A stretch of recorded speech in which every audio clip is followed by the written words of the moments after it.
Cease fire के ऐलान के बाद बड़ी बैठक हुई है। प्रधानमंत्री आवास पहुंचे सीडीएस, तीनों नेताओं के प्रमुख भी बैठक में मौजूद हैं। प्रधानमंत्री आवास पर यह बैठक चल रही है जहां सीडीएस अनिल चौहान मौजूद हैं और साथ ही तीनों सेनाओं के प्रमुख भी मौजूद हैं। जो अभी 3 दिनों में हुआ है और जो आने वाले दिनों में भारत करेगा, उसको लेकर न सिर्फ रिव्यू हो रहा है बल्कि प्लानिंग हो रही है। और यहां ये बैठक जब चल रही है तो एक और अहम खबर आपके सामने रख दूं। पिछले 3 दिनों में पाकिस्तान को बड़ा नुकसान हुआ है। Air defence system, radar system ध्वस्त हो गए हैं। पाकिस्तान का कमांड और कंट्रोल, उसको जबरदस्त नुकसान पहुंचा है। पाकिस्तान के सैन्य ठिकाने भी तबाह हुए हैं। पाकिस्तान में कई टेरर कैंप पूरी तरह नेस्त नाबूद हो गए हैं।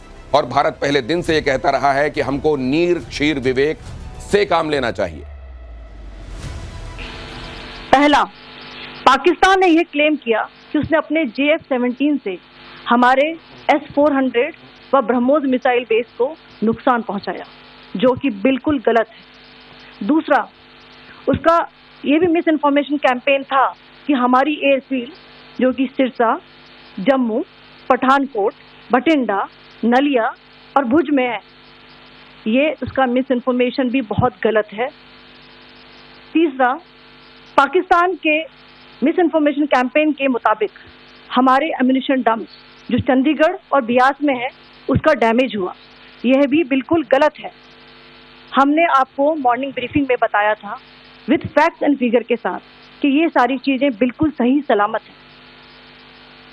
अब मैं आपको बताना चाहती हूँ कि पाकिस्तान के एक प्रेस कॉन्फ्रेंस में ये बात की गई थी कि उनके सीनियर मिलिट्री ऑफिसर्स, जो कि पूरी तरह से ये भ्रामक है और तथ्यों से दूर है, कि पाकिस्तान की ओर से ये झूठा आरोप भी लगाया जा रहा है कि भारतीय सेना ने मस्जिदों को नुकसान पहुंचाया। कर्नल शैलेंद्र भी मेरे साथ यहाँ चर्चा में जुड़ रहे हैं। यहाँ आपने देखा भारत को लेकर पाकिस्तान लगातार मिस इन्फॉर्मेशन भी फैला रहा था, उसका प्रोपेगेंडा भी चल रहा था और इस सब को ध्वस्त करते हुए भारत ने उसको वो चोट दे दी है 3 दिनों में जो उसको न जाने कितने सालों तक सालने वाली है। और साथ में ये भी कि अब एक बड़े पर्सपेक्टिव को लेकर भारत अब आगे बढ़ेगा। वो बड़ा पर्सपेक्टिव क्या है? वो बड़ा पर्सपेक्टिव क्या इंडो पैसिफिक है। एक तो इंडो पैसिफिक, देखिए एक न्यू नॉर्मल सेट हो गया। मैं 2 भागों में आपकी अनुमति हो तो बताऊं। हाँ। एक न्यू नॉर्मल हो गया है कि अगर तुम आतंकी हमला करोगे तो इसकी जवाब फिर कन्वेंशनल होगा। और हो सकता है कि तुम्हारे सैन्य ठिकानों, देखिए सैन्य ठिकानों पे बम मारना वो एक अलग बात है, and we have done that, number 1। और तुम्हारे आतंकी पंजाब पाकिस्तान में छुपे और लाहौर में छुपे, उनको मारा जाएगा, पहली चीज। दूसरी चीज ये है कि एक बड़ा पर्सपेक्टिव इंडो पैसिफिक, ये अमेरिका आज से नहीं, अमेरिका पिछले 3 साल से रशिया को भी समझा रहा है directly indirectly. Trump administration, Biden तो कह रहा है लड़ो, बाइडेन तो कह रहा था लड़ो, लेकिन ट्रंप हर समय कहता था कि लड़ाई बंद करो। यही ट्रंप ने नेतन्याहू को स्टोरी समझाई कि लड़ाई बंद करो, क्योंकि वो चाहता है कि अगर ये सारी लड़ाइयां बंद हो गई तो फिर पूरी दुनिया फोकस करेगी चाइना के खिलाफ। अगर ये नहीं हुआ तो दुनिया छितराई रहेगी। ट्रंप ये चाहता है, उसने देखिए टैरिफ के थ्रू बहुत जबरदस्त चोट मारी है चाइना को, वो चोट उसको भी लगी है लेकिन उसने मारी है। और ट्रंप क्यों कर रहा है? क्योंकि ट्रंप को एक सक्सेस स्टोरी दिखानी है अगेंस्ट चाइना, एक उसको सक्सेस स्टोरी अगेंस्ट चाइना दिखानी है, और ये ट्रंप का एक बहुत बड़ा कारण इसके लिए हो भी सकता है। एक बात जरा ये देखिए, इसको जरा बिग वॉल में डालिए। ये जो कहा जाता है कूटनीति की भाषा में, जो बताया जाता है और उसके साथ साथ जो बिटवीन द लाइंस होता है, वो बहुत महत्वपूर्ण होता है। मैं चाहूंगा ट्रंप का ये ट्वीट यहां पर डालें। आपको ये समझना चाहिए कि भारत के सामने हमेशा 2 फ्रंट्स रहे हैं, एक पाकिस्तान का फ्रंट और दूसरा चाइना का फ्रंट। जॉर्ज फर्नांडिस से लेकर तमाम लोगों ने हमेशा वक्त पर यह चेताया है कि हमारे लिए बड़ा फ्रंट कौन सा फ्रंट है, वो चाइना का फ्रंट है। अब जरा यहां देखिए, after a long night of talks mediated by the United States, I am pleased to announce that India and Pakistan have agreed to a full and immediate ceasefire. Congratulations to both countries on using common sense and great intelligence. Thank you for your attention to this matter. अब ये देखिए, यहाँ जो बात बताई जा रही है, अब उसको ध्यान से देखिए। जो नहीं दिखाई दे रहा है, जो प्लेयर नहीं दिखाई दे रहा, और आपको हमेशा ये बता दूं, सुन जू की जो कंट्री है, सुन जू का जो देश है, जिसको आप चाइना के नाम से जानते हैं, वो सिनेरियो में दिखाई नहीं देता, लेकिन वो खेल खेल रहा होता है। उसके खेल को वक्त से पहले खत्म कर देने का काम भारत ने यहां पर किया है। कैसे, वो हमारे एक्सपर्ट्स बताएंगे। अमेरिका की मध्यस्थता में एक लंबी रात तक चली बातचीत के बाद ये तय किया गया, लंबी बातचीत जिसमें बहुत सारे पर्सपेक्टिव्स डिस्कस किए गए होंगे। भारत जितनी तेजी से बढ़ती हुई अर्थव्यवस्था है, वो बहुत सारे देशों को बिल्कुल हजम नहीं हो रहा है, खास तौर से ड्रैगन को तो बिल्कुल भी हजम नहीं हो रहा है। दूसरी बात यह भी समझिए कि किसी वॉर में जाकर आप अपने ऑब्जेक्टिव अगर अचीव कर लेते हैं तो फिर उसमें और बने रहकर उसको ट्रैप नहीं बनने देना चाहिए। शायद भारत ने यह भी वक्त पर रियलाइज किया है। क्या मैं सही कह रहा हूं वो मैं समझूंगा। कर्नल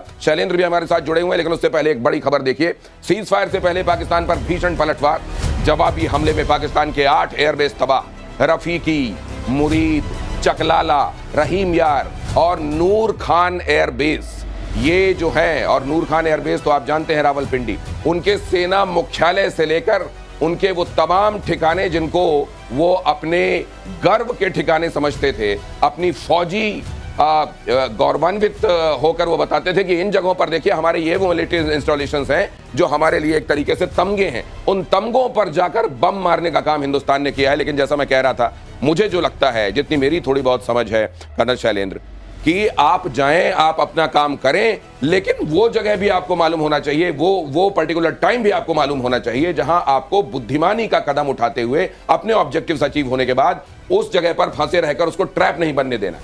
जय हिंद, नमस्कार दिनेश जी। मुझे आप एक बात बताइए, अभी तो हमने लड़ाई शुरू करी नहीं थी, अभी तक हम सिर्फ जवाब दे रहे थे। हमने अपनी वॉर ऑन टेरर डिक्लेयर करी, उसको हमने किया स्ट्राइक, उसके बदले में उसने कुछ किया, इसलिए हमें कुछ करना पड़ा। मैं आपको बड़ी जिम्मेदारी से बता रहा हूं, अगर पिछले 24 घंटे में जिस तरह की मीटिंग्स हुई हैं, उससे आपको क्या नहीं लग रहा, एक जोड़िए तारों को, आपको नहीं लग रहा आज की रात महंगाई की रात होने वाली थी? तभी आज की रात निश्चित रूप से और बहुत महंगी रात होने वाली थी। वो जो बोल रहा है ना, long night, today was a long night, otherwise I am telling you. मैं ये नहीं बोल रहा कि मेरे पास कोई ऐसी कोई खुफिया जानकारी है, नहीं। आप तारों को जोड़िए, एक चीफ एक बार मिलता है, 3 बार मिलता है, 2 बार मिलता है, 5 बार NSA 3 बार मिलता है। ये सारी चीजें क्लैरिटी से दिखा रहा है। ये लंबी रात होने वाली थी पाकिस्तान के लिए, अदरवाइज आज की रात। और ये बात क्या उन्होंने भांपते हुए, उनके DGMO ने पहले भांपते हुए फोन कर दिया? नहीं, वो तो खैर रोज कर रहा था। ये तो एक्चुअली इस बार अमेरिका को रियलाइज हुआ है कि भाई साहब ये अब बात आउट ऑफ कंट्रोल चली जाएगी, क्योंकि अगर इंडिया। सर एक बड़ी खबर आ रही है, वो बता दूं, आप कह रहे हैं रोज फोन आ रहे थे, आज भारत ने उस फोन को एंटरटेन किया है। ये जरा देखिए, पाकिस्तान की एयरफोर्स को बड़ा नुकसान, हमले में सरगोधा एयरबेस धुआं। ये सरगोधा बहुत महत्वपूर्ण है। सरगोधा इसलिए महत्वपूर्ण है क्योंकि ये वहां के सबसे बड़े एयरबेसेस में और वहां के सबसे आधुनिक माने जाने वाले तमाम जो इसके साथ साजो सामान होना चाहिए वैसा एयरबेस है वहां का। ये सरगोधा को 65 में भी भारत ने तबाह किया था, मारा था, और एक बार फिर से सरगोधा के एक बड़े हिस्से को नष्ट किया गया है। उनके मिलिट्री इंस्टॉलेशन, खासतौर से एयरबेसेस को, जो कल से लेकर आज तक निशाना बनाया, और वैसे तो उसको मार पड़ी रही थी। ये वहां के मिलिट्री इंफ्रास्ट्रक्चर को कितना बड़ा क्षति पिछले 3-4 दिनों में हुई। देखिए, जो इनको क्षति पहुंची है इंफ्रास्ट्रक्चर की, उससे मुझे लगता है कि कहीं ज्यादा साइकोलॉजिकल डैमेज पहुंचा है। देखिए ऐसा है, ये साइकोलॉजिकल एट्रिशन ज्यादा है आपके? ज्यादा नहीं, जो इंफ्रास्ट्रक्चर को डैमेज पहुंचा वो तो पहुंचा है, उसको हम मना नहीं कर सकते। हाँ। वो एक बहुत भारी डैमेज है, लेकिन जो साइकोलॉजिकल डैमेज है, क्योंकि पाकिस्तान आर्मी ने हर समय अपनी जनता के सामने अपने आप को दिनेश एक सुपरमैन की तरह पोर्ट्रे करा है कि जी हम सुपरमैन है, हमें कुछ नहीं हो सकता। जब इंडिया, मैंने आपको कोट भी करा था आपकी शो में कि वो पाकिस्तानी टेलीविजन एंकर क्या बोल रही थी, जब उसके सामने पूरे पैनलिस्ट बैठे थे, पाकिस्तानी टेलीविजन एंकर कहती है, उससे बोलती है कि या खुदा, क्या इंडियंस को यह नहीं पता कि हम एटमी पावर हैं? क्या भारत को यह नहीं पता कि हमारे पास न्यूक्लियर वेपन है? यहां पे भारत ने होगा तुम्हारे पास होगा, ठोक दिया इनको। ये जो चीज थी, देखिए 2-3 चीजें हैं, मैं बता दूं। पहली चीज यह है कि पाकिस्तान का न्यूक्लियर ब्लफ नहीं काम करा, और पिछले 1 हफ्ते से पाकिस्तान में जो न्यूक्लियर चिल्लाने वाली लॉबी थी, वो बिल्कुल चुप है, न्यूक्लियर की स्पेलिंग भूल गई। दूसरी चीज, हमने ये दिखा दिया कि उनकी फौज कितनी बेबस है जब हम अपनी सीट पर उतर रहे हैं। और तीसरी चीज, हमने बता दिया कि अगेंस्ट एंटी टेररिज्म ऑपरेशन एक न्यू नॉर्मल है, कि अगर तुम टेररिस्ट कोई एक्टिविटी करोगे भारत में, तो हम तुम्हारी मिलिट्री पर अटैक कर सकते हैं। मतलब यह है कि यहां 26-11 करके चले जाओगे और यहां सिर्फ तुम्हारे लिए डोजियर भेजेंगे हम। अब यह नहीं होने वाला। अब यह होगा कि अगर यहां आतंकवादी गतिविधियों को अंजाम दोगे तो वो एक्शंस भी होंगे और वो मिलिट्री एक्शंस भी होंगे। एयर वाइस मार्शल पीके श्रीवास्तव भी आ चुके हैं। सर वेलकम, आइए। आप बोल रहे हैं इंतजार हो रहा था। एक और खबर में अपने, आप बोल रहे हैं ना मिलिट्री एक्शन होंगे। हाँ, मिलिट्री एक्शन ही होंगे, मिलिट्री एक्शन ही होंगे, भी नहीं होगा। लेकिन सर नदी का पानी भी तो बंद है, इसलिए मैं कह रहा हूं भी होगा। एक अहम खबर सुनिए जरा, जम्मू कश्मीर से गुजरात तक पाकिस्तान हमले नाकाम। भारत ने पाकिस्तान को दिया करारा जवाब। 26 जगह पाकिस्तानी ड्रोन गिराए गए, 26 जगह पाकिस्तानी ड्रोन। कल रात असल में एक दिन पहले की रात का रिपीटेशन दिखाई दे रहा था। और अगर आप देखें तो जम्मू कश्मीर के हिस्से से लेकर गुजरात तक कई जगहों पर न सिर्फ ऐसे ड्रोन भेजे गए थे जो टोही ड्रोन थे, बल्कि ऐसे ड्रोन भी भेजे गए थे जो विस्फोटक लेकर आए थे, और 26 जगहों को उन्होंने टारगेट किया था। ये वो तमाम जगह हैं जो मैं आपके सामने रख रहा हूं, जहां आप देखेंगे श्रीनगर से लेकर, और अगर आप बढ़ते जाएंगे आगे तो आपको जो नाम दिखाई देंगे वो गुजरात के दिखाई देंगे। जाहिर है बीच में पंजाब आता है, जाहिर है ये राजस्थान बीच में आता है। ये दिखाता है कि किस तरीके से न सिर्फ उन्होंने इस जगह की रेकी की थी, बल्कि यहां पर आकर कुछ जगहों को टारगेट बनाने की कोशिश की थी। लेकिन उसका जो जवाब उनको मिला एयर बेसिस पर, उन्होंने जो यहां मच्छर भेजे थे और उसके बदले में वहां पर जाकर जो बड़े बड़े बॉम्ब्स उनसे हिसाब पूछ रहे थे, उसके बारे में तो हम आपको बताएंगे। सर, हम ये चर्चा कर रहे थे, मिलिटरीली जो सबक सिखाना था वो हमने सिखाया।